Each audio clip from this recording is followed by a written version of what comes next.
살펴보려고 합니다. 1절부터 7절까지의 말씀 다시 한 번 더 교독합니다. 1절 여러분들이 먼저 읽으십시오.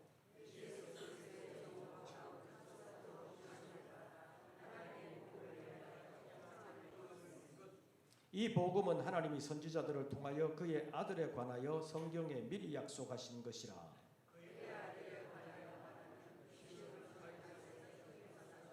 성결의 영으로는 죽은 자들 가운데서 부활하사 능력으로 하나님의 아들로 선포되셨으니 곧 우리 주 예수 그리스도시니라.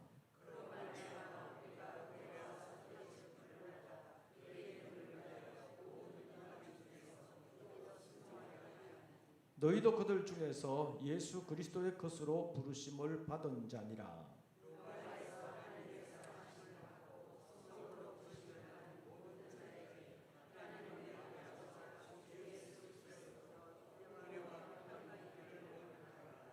아멘.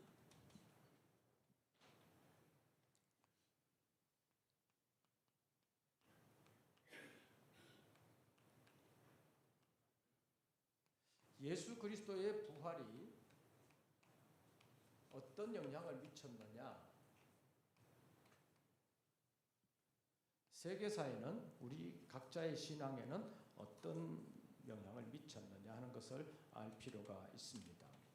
예수 그리스도의 생애를 보면 예수 그리스도의 탄생에서부터 이제 부활 승천까지 가게 되는데, 탄생으로 보면 예수 그리스도 태어나실 때 우리식으로 말하면 출생신고를 하잖아요. 그 호적 그거 하는 것 때문에 가다가 낳게 되잖아요. 그 호적한다는 것은 본인의 이름이 우리식으로 말하면 주민등록이 어디에 되어 있는지, 제대로 되어 있는지 그것을 다시 한 번 더 하고 제대로 안 된 사람은 제대로 해라. 그것이 예수님 태어나실 때 내렸던 호적령이라고 볼 수 있는데, 그 호적령에 의해서 신고를 다 하게 되는데, 지금은 이제 우리 같은 경우는 너무 교통통신이 발전되어 있으니까 언제라도 태어나면 바로 신고할 수 있잖아요. 근데 예전에는 그게 잘 안 됐잖아요. 연세 드신 분들 가운데 나이가 실제보다 많은 사람도 있고 적은 사람도 있고. 왜 그래요? 어떤 사람은 태어나지도 않았는데 미리 신고가 된 사람? 자녀들이 출생을 하면 신고를 해놓잖아요. 그것도 제대로 신고 안 하면 나중에 주로 늦게 신고를 하는데, 어떤 경우는 태어났는데도 신고를 안 하잖아요. 왜요? 언제 죽을지 모르니까. 신고했다가 또 죽으면 뭐 또 예전에는 많이 났잖아요. 그 신고해놨는데 또 죽고 신고해놨는데 또 죽고, 그러니까 아예 신고 안 하고 있다가 어느 정도 크면 그때 신고하는 경우가 많았고, 그때 미리 신고해놓은 그거 가지고 그냥 네가 그거 해라 그래가지고 사는 사람들도 있었습니다. 옛날에 호적령이라는 것이 그런 건데, 사실은 신고 안 한 사람 없이 다 신고를 해라 그거였는데, 예수님께서 태어났었을 때 우리로 말하면 어떻게 신고했겠어요? 이름 뭐예요? 예수. 이제 호적상 이름이 예수라는 거잖아요. 호적상 이름이 예수예요. 왜냐하면 이 예수라 하라고 천사를 통해서 이름을 미리 받았잖아요. 그래서 신고할 때 예수라고 호적상 이름으로 등록이 됐을 거예요. 그런데 성경에 보면 예수만 있는 게 아니잖아요. 예수 뭐? 그리스도. 그리스도라는 말이 이제 예수의 이름과 관련해서 나오게 됩니다. 이 예수 그리스도 이렇게 나오기도 하고, 또 어떤 데는 그리스도 예수.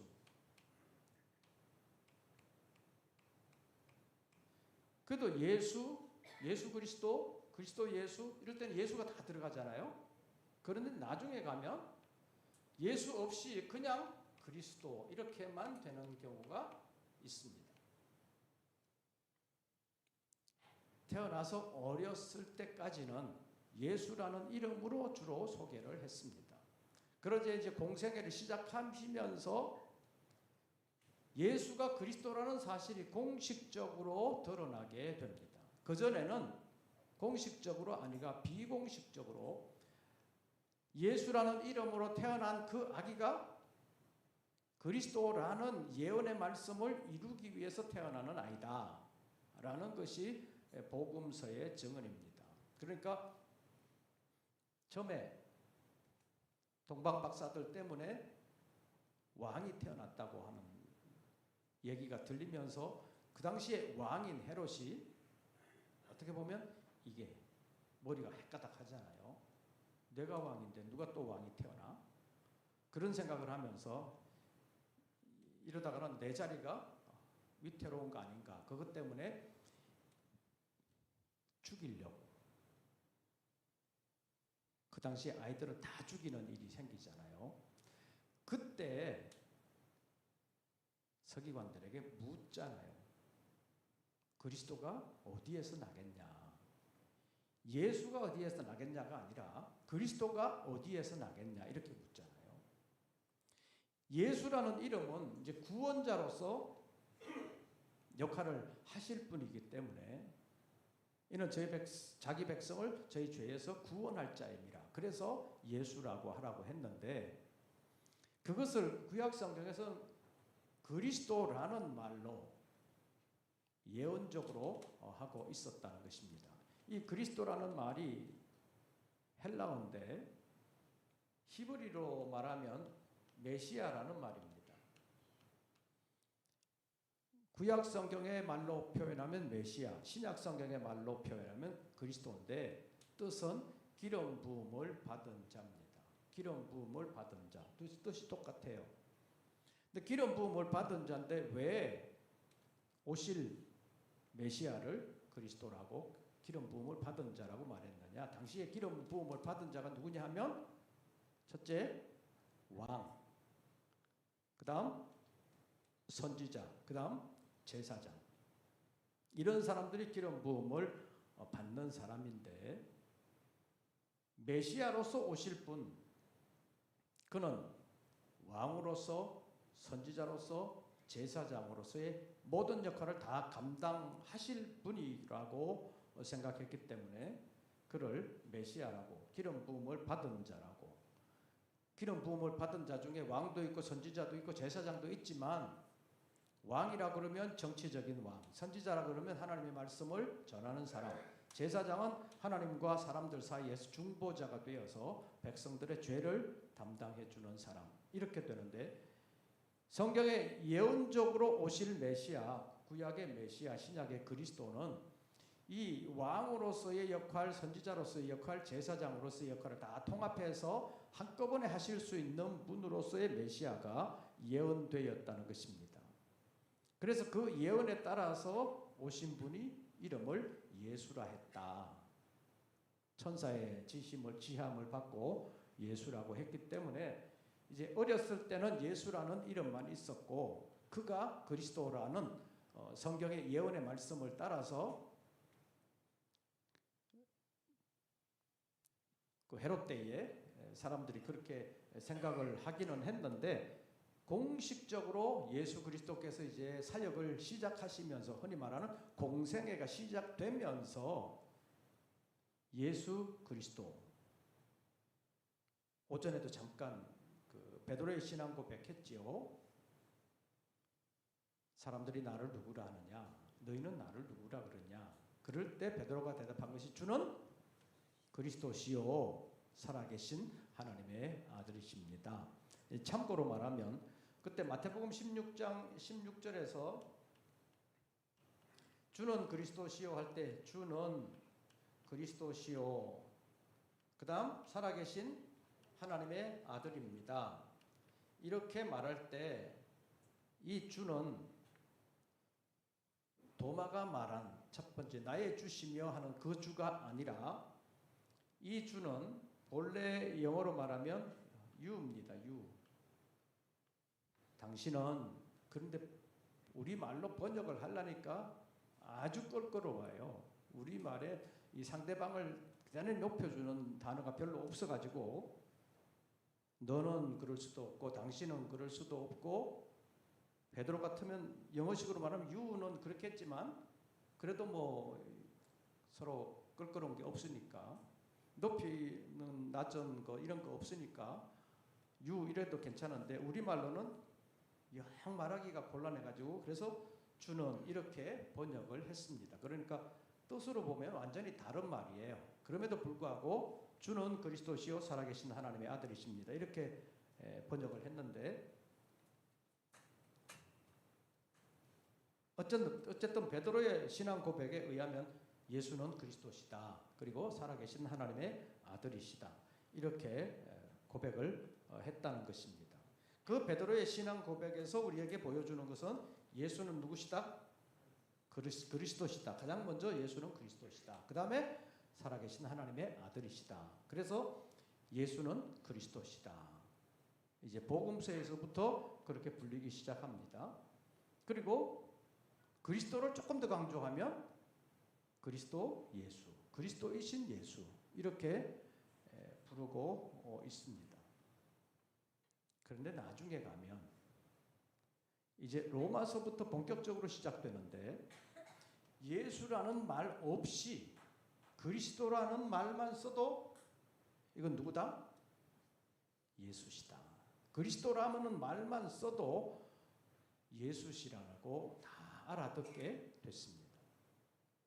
그러니까 처음에 태어났을 때는 예수라는 이름만 있었고 저 사람이 저 애기가 그리스도인가 잘 모르는 사람들이 많았지만 성경의 예언의 실현, 성취라는 관점에서 봤을 때 안 사람도 몇 사람 있었겠지만 대부분은 몰랐었는데 이제 공생애를 시작하면서 천국 복음을 전하시고 많은 표적을 행하시게 되면서 예수는 그리스도시다. 예수님 등장하기 전에 세례 요한에도 물었잖아요. 사람들이 네가 그리스도냐 이렇게 물었잖아요. 그럴 때 세례 요한은 난 그리스도가 아니다. 분명하게 얘기를 했는데 그 이후에 예수는 그리스도시다. 베드로의 신앙 고백을 비롯한 많은 사람들의 고백에서 예수는 그리스도시다. 이래서 예수 그리스도. 그 다음에 그리스도를 강조할 때 그리스도 예수 이렇게 불렀는데 이제 로마서에서부터 예수라는 말이 없어도 그리스도라는 말만 있어도 그분은 예수다. 이렇게 알게 됐다는 것입니다. 구체적으로 어떻게 해서 그렇게 알게 되었는지 오늘 본문으로 보시죠. 오늘 본문에서 복음이라는 것을 설명을 하면서 그 복음에서 말하는 예수님에 대하여 말씀하고 있습니다.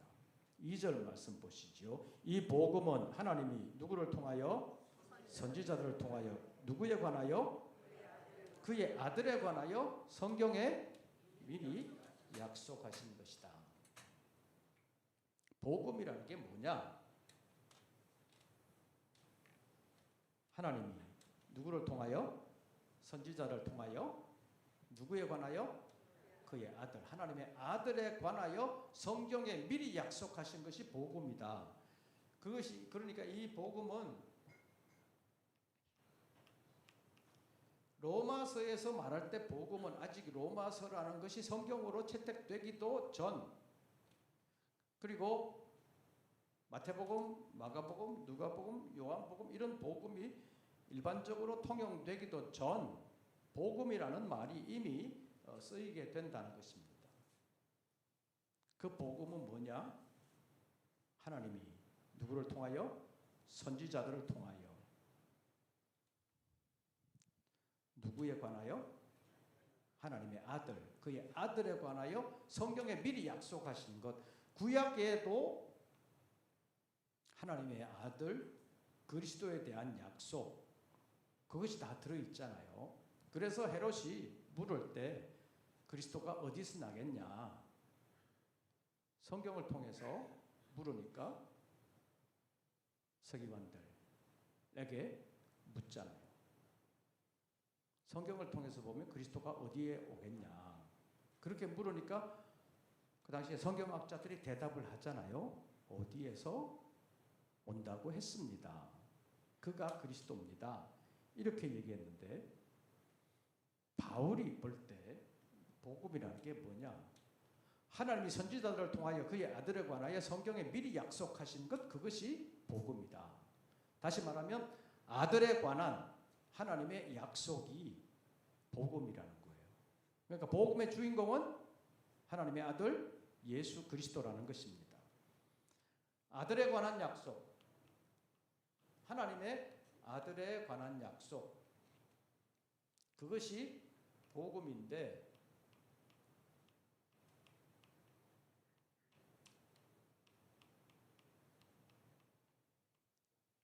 이 아들이 어떻게 해서 이 그리스도라는 말까지 듣게 됐느냐, 그것을 말하는 것입니다. 그 아들에 관하여 설명을 합니다. 3절에서 보면 그의 아들에 관하여 말하면 육신으로는 누구의 혈통에서? 다윗의 혈통에서 나셨고, 그래서 마태복음 1장 1절에서 예수님의 계보, 족보를 소개하면서 누구의 자손? 아브라함과 다윗의 자손. 아브라함과 다윗의 자손, 예수 그리스도의 계보다, 이렇게 설명합니다. 그래서 로마서 1장에서도 육신으로 하면 누구의 혈통? 다윗의 혈통에서 나셨다. 아브라함은 생략되고 다윗의 혈통에서 나셨다, 이렇게 말하고 있고, 4절에서 성결의 영으로는 죽은 자들 가운데서 모아사 부활하사 능력으로 하나님의 아들로 선포되셨다. 그가 예수 그리스도시다, 이렇게 표현하고 있습니다. 자, 그러면 이 복음이라는 것이 하나님이 선지자들을 통해서 성경의 아들에 관하여 한 약속이 복음인데, 그 아들이 육신으로는 누구의 혈통에서 나셨고? 다윗의 혈통에서 나셨고, 성결의 영으로는 그가 무하심으로 말미암아 부활하사 능력으로 하나님의 아들로 선포되셨다. 아들은 아들인데 혈통으로는 다윗의 혈통에서 나셨는데, 그것으로 끝난 것이 아니라 하나님의 아들로 인정을 받고 선포가 되려면 그런 인정을 다 받아야 되는데, 다윗의 후손 가운데 많은 아들이 있을 거잖아요. 그 다윗의 후손 가운데 다 그리스도라고 인정되는 것이 아니라 특별한 사람만 그리스도로 인정이 될 텐데, 예수 그리스도가 인정이 됐는데 어떻게 인정이 됐냐? 그가 뭐하사? 부활하사, 죽은 자들 가운데서 부활하사 능력으로 하나님의 아들로 선포되셨다. 그러니까 육신으로는 다윗의 혈통이라는 것은 뭐 당연히 내려오는 거니까 아는 것이지만, 그 다윗의 많은 아들들 가운데 특별히 하나님의 아들로 인정을 받고 선포되는 것을 직접적으로 하게 된 사건이 바로 부활이라는 것입니다. 죽은 자들 가운데서 부활하사 능력으로 하나님의 아들로 선포되셨다. 그러니까 부활이라는 것이 그냥 다윗의 혈통에서 났다고 해서 하나님의 아들이 다 되는 것이 아니라, 부활하심으로 말미암아 그가 하나님의 아들이다, 이런 인정을 받게 되었다는 것입니다. 그래서 부활이라는 사건이 중요하다는 것입니다. 오전에 시간이 없어서 말씀을 못 드렸는데, 사실 예수 그리스도의 부활이 없었다면 이전에 있었던 천국 복음 전파, 그리고 많은 표적들, 죽은 자를 살리시고 뭐 많은 기적을 행하시는 이런 기적들 할 때는 사람들이 많이 모여들었는데, 그거 없을 때는 사람들이 또 안 모이잖아요. 기적이라는 게 그런 거예요. 교회에서 기적이 나타나야 된다고 말하는 사람들도 있고, 은사지상주의를 말하는 사람들은 모든 것에 은사가 있어야 된다, 은사 없으면 안 된다, 이렇게 생각하는 사람들도 있는데, 기적이라는 것이 필요하기도 하고 또 하나님께서 역사해 주시는 방법 가운데 하나이기는 한데, 기적만이 사람들을 구원하는 수단은 아니라는 것입니다. 왜냐하면 성경에서 보면 기적의 경험자들 가운데 상당수가 기적 이후에 주님을 떠나는 경우를 많이 봅니다. 그래서 오병이어의 기적 때도 다 떠나가잖아요. 한 끼 실컷 먹고 우리 임금해 주십시오, 그 정도로 예수님께 환호를 했다가도 그 다음날 안 해주니까 그냥 떠나가잖아요. 사람들의 욕심이라는 거, 육체적 욕심에 한계가 없다는 거예요. 한 번 해주면 또 해주고 싶고 또 해달라고 그러고 싶고, 은혜를 받으면 그걸 감사함으로 받고 계속해서 감사를 해야 되는데 그게 아니라 또 안 해주면 불평하고, 이런 것이 육을 가진 사람들의 나쁜 점이라고 말할 수 있습니다. 그런데 예수 그리스도께서 그 많은 기적을 행하셨는데도 불구하고 사람들은 그 예수님에게 붙어있지 아니하고 다 떠나가고 말았습니다. 그때 예수님께서 말씀하시잖아요. 살리는 것은 영이니 육은 무익하다. 아무리 배부르게 먹여줘도 그건 별로 유익하지 않다. 불치의 병에서 고침을 받게 해주어도, 죽은 자 가운데서 다시 살려줘도 육신만 사는 것은 별로 유익하지 않다. 그리고 그것은 영생으로 가지 않는다. 그것을 분명하게 말씀했습니다. 너희 조상들이 광야에서 만나를 먹었어도 죽었거니와 하는 그 예수님의 말씀은 만나라는 것이 하나님께서 만들어주신 하늘의 양식이었습니다. 하나님께서 주신 하늘에서 내려온 양식이었음에도 불구하고 그것 먹은 사람들 다 죽었지 않냐. 왜냐하면 만나는 지난번에도 말씀드린 것처럼 하나님께서 주신 양식이지만 육을 위한 양식이다. 그러니까 육의 양식은 유효기간이 하루도 못 간다는 거예요.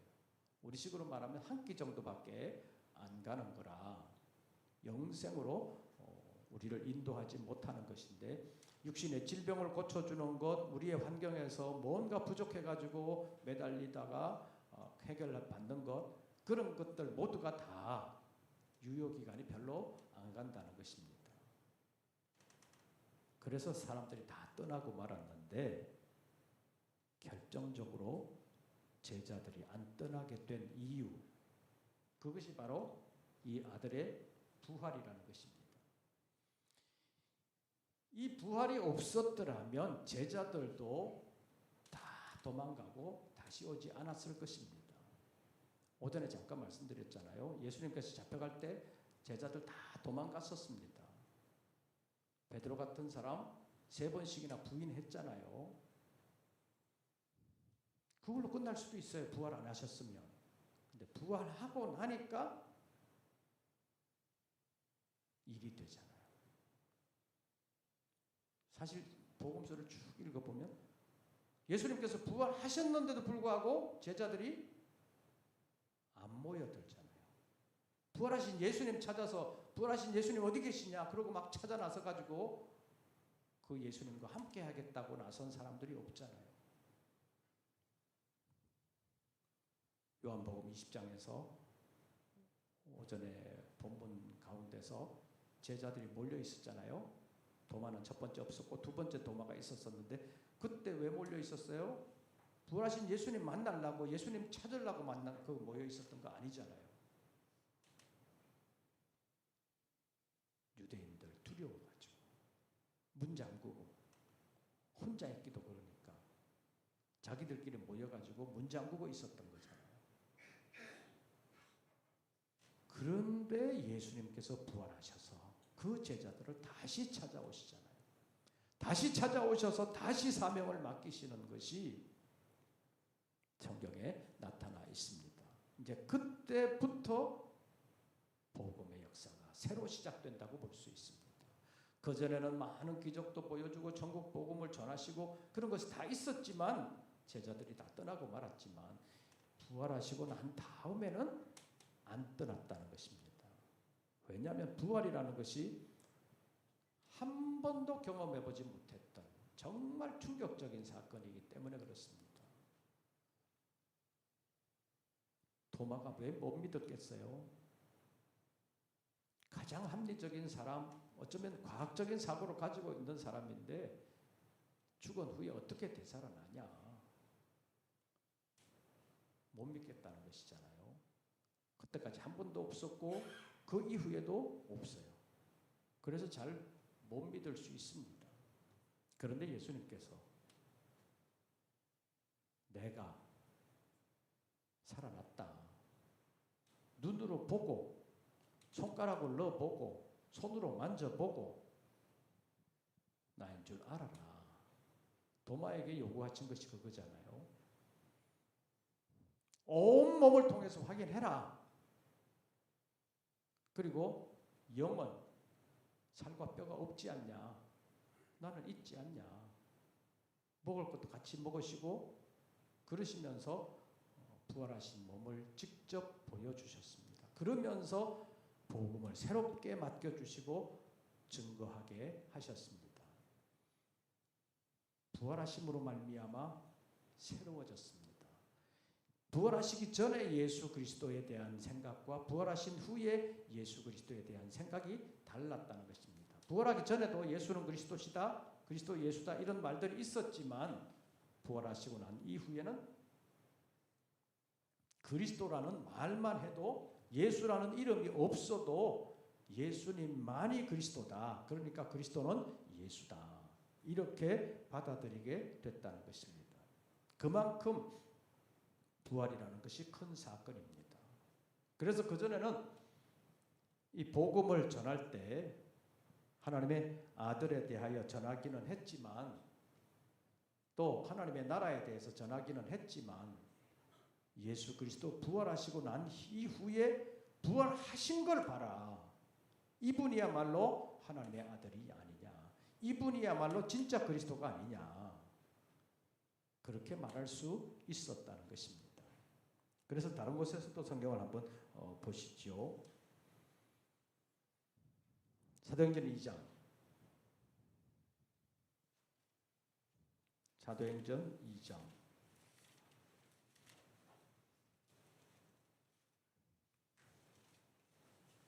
36절 한 절 말씀만 보겠습니다. 36절.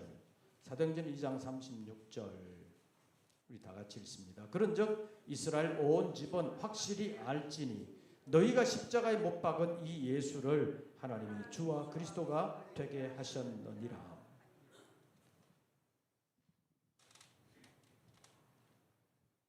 이 예수 그리스도를 사람들이 떡을 만들어주고 많은 사람들의 병을 고치고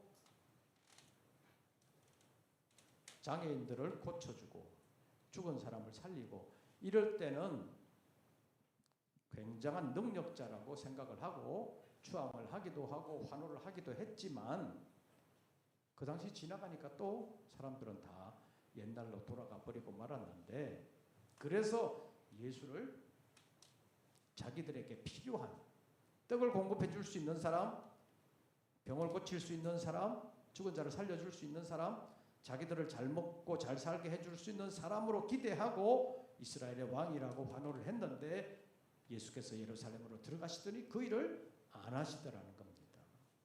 요한복음 6장에 있는 표현으로 하면 떡을 또 만들어줄 줄 알고 예수를 환호를 했는데 안 만들어주시더라는 겁니다. 그러니까 사람들이 돌아서잖아요. 예수를 십자가에 못 박으라고. 기적을 행해줄 때는 좋다 그래 놓고는 또 안 해주니까 저 사람 십자가에 못 박으라고. 그렇게까지 폭도로 돌변을 했는데 예수님께서 뭐 하셨어요? 사람들이 죽이셨지만 다시 살아나셨다. 그런데 그냥 육으로만 살아난 것이 아니라 부활하셨다. 그래서 완전히 예수께서 달라지셨다는 것입니다. 그래서 너희들은 확실히 알아라. 너희가 십자가에 못 박은 이 예수를 하나님이 어떻게 하셨느니라? 주와 그리스도가 되게 하셨느니라. 이 예수의 부활로 말미암아 예수가 주와 그리스도가 되게 하셨다. 주가 되게 하셨고 그리스도가 되게 하셨다. 이 사건은 어떤 사건으로? 부활로 말미암아 이렇게 됐다라는 것을 분명하게 말을 하고 있습니다. 베드로가 이 말을 한 것은 예수 그리스도는 부활하셨다. 니네가 죽였지만 니네가 이긴 것이 아니라 그리스도가 부활하셨기 때문에 그리스도가 이기신 거다. 그러니까 이제는 그리스도를 해하지 말아라. 그것이 사도행전 2장 36절에 베드로가 말하는 것이라고 볼 수 있습니다. 또 한번 찾아보죠. 빌립보서 제2장.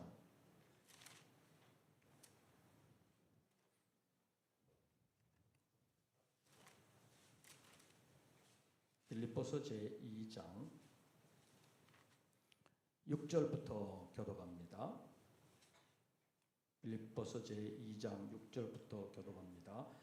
그는 근본 하나님의 본체시나 하나님과 동등됨을 취할 것으로 여기지 아니하시고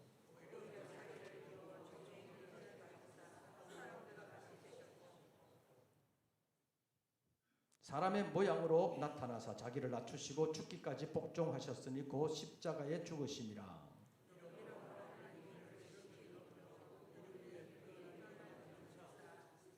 하늘에 있는 자들과 땅에 있는 자들과 땅 아래에 있는 자들로 모든 무릎을 예수의 무릎 이름에 꿇게 하시고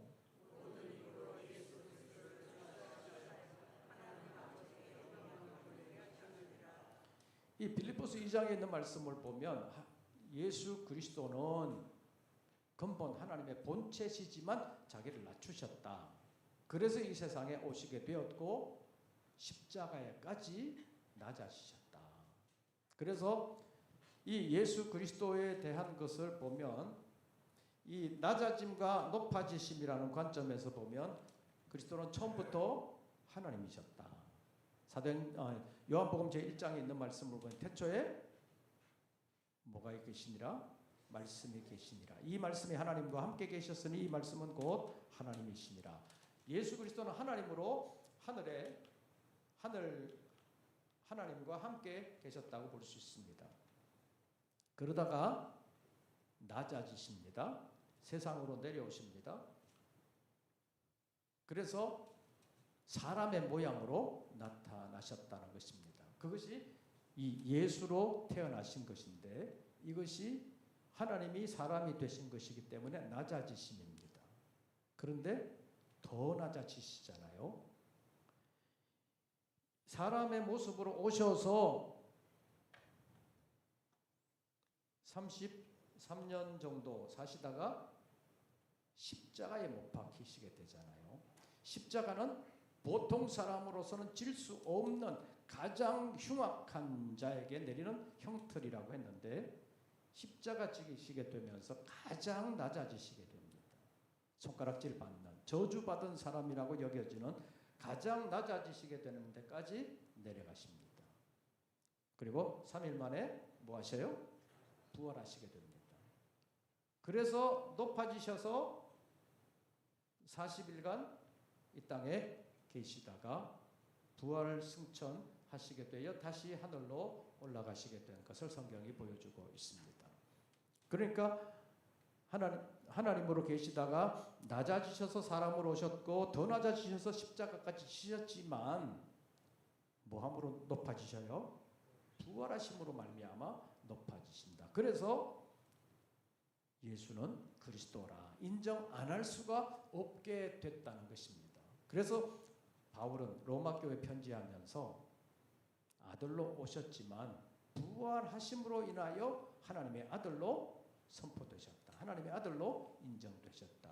그 부활이 그만큼 중요하다는 것이고 그 부활을 전하는 것이 사도들의 직무라는 것을 사도행전 1장에서 말씀합니다. 가룟 유다 가고 난 후에 사도들을 하나 더 뽑을 때 해야 될 일이 뭐냐? 예수의 부활하심을 전할 사람이라고 말하고 있는 것을 볼 수가 있습니다. 또 한 것 찾아보겠습니다. 베드로전서 제1장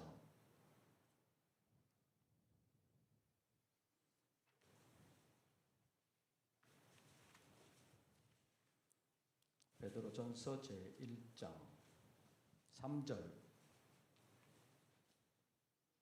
3절 다 같이 읽습니다. 우리 주 예수 그리스도의 아버지 하나님을 찬송하리로다. 그의 많으신 긍휼대로 예수 그리스도를 죽은 자 가운데서 부활하게 하심으로 말미암아 우리를 거듭나게 하사 산 소망이 있게 하시며 우리 주 예수 그리스도의 하나님을 찬송해야 되는데 그 하나님이 어떻게 하셨기에 찬송을 받으셔야 되느냐? 그의 많으신 긍휼대로 예수 그리스도를 죽은 자 가운데서 뭐하게 하심으로 부활하게 하심으로 말미암아 우리를 거듭나게 하셨다. 그래서 하나님을 찬송받아야 될 뿐이다. 예수 그리스도를 부활하게 하시니 하나님을 찬송해야 되는 이유가 된다는 것을 베드로가 말하고 있습니다. 그만큼 부활이라는 것은 그냥 나사렛 예수가 아니라 그가 그리스도다. 사람들은 그를 알아보지 못하고 죽였으나 하나님이 그를 부활하게 하심으로 말미암아 그가 하나님의 아들이라는 것을 만방에 밝히신 사건이 되었다라는 것이 예수 그리스도의 부활 사건입니다. 그래서 도마는 아주 적극적으로 부활하신 예수님을 향하여 나의 주님이시요 나의 하나님이십니다. 이렇게까지 고백하고 있는 것을 볼 수가 있습니다. 그만큼 예수 그리스도의 부활 사건은 역사를 완전히 바꿔놓는 예수 그리스도에서 그리스도 예수 그리스도라고까지 해도 예수라는 것을 알게 될 정도로 확실한 사건이 바로 예수 그리스도의 부활 사건입니다.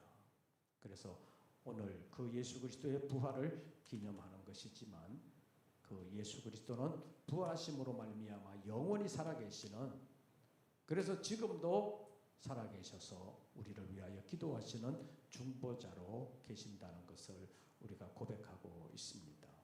그래서 오늘 부활주일 끝난다고 예수 그리스도의 부활은 생각도 안 하는 것이 아니라 부활하신 주님은 영원히 계신다. 하늘에 살아계신다. 그것을 생각하면서 사람들은 예수를 십자가에 못 박았지만 하나님이 그를 주와 그리스도가 되게 하셨다. 우리가 믿는 예수는 그냥 십자가에서 죽은 예수가 아니라 부활하사 지금도 살아계시는 주님이시다. 도마의 고백처럼 나의 주님이시요 나의 하나님이신 예수님, 그를 믿는 믿음이 우리의 믿음이 되어야 험악한 이 세상을 이겨나갈 수가 있습니다. 그렇지 않으면 기적을 행해주는 정도까지만 하면 그 다음에 안 해주면 돌변하는 것이 사람들의 인심이라는 것을 성경에서도 볼 수 있고 이 세상에서도 아주 어렵지 않게 볼 수 있습니다. 여러분들이 누구 전도한다고 해서 잘해주는데 좀 잘해주다가 조금만 안 해주면 완전 삐지잖아요. 삐져가지고 그 다음에는 나오지도 않으려고 그래요. 그 사람에게 믿음이 확실하게 들어갈 때까지는 인간적인 것을 너무 의지하는 경우가 많습니다. 그래서 부활하신 주님이 나의 주님이 되고 나의 하나님이 되는 믿음을 가져야 세상의 형편에 따라 흔들리지 아니하고 끝까지 믿음으로 승리할 수가 있습니다. 예수 그리스도는 부활하심으로 말미암아 우리의 주와 그리스도가 되게 하셨다고 성경은 말씀하고 있습니다. 육신으로는 다윗의 혈통에 나셨지만 성결의 영으로는 그가 부활하사 능력으로 하나님의 아들로 선포되었다는 것을 바울이 로마교회 편지하면서 우리에게까지 부활의 교훈을 주시고 있는 것을 생각하면서 험악한 이 시대 가운데서 부활신앙을 가지고 늘 주님과 함께하는, 그래서 주님을 위하여 영광스럽게 살아드리다가 부활하신 주님을 영광스러운 주님의 나라에서 영원한 나의 주님으로 모시고 함께 살아가는 믿음의 승리자가 되시기를 주의 이름으로 축원합니다. 찬송 부르시고 기도하겠습니다. 162장입니다.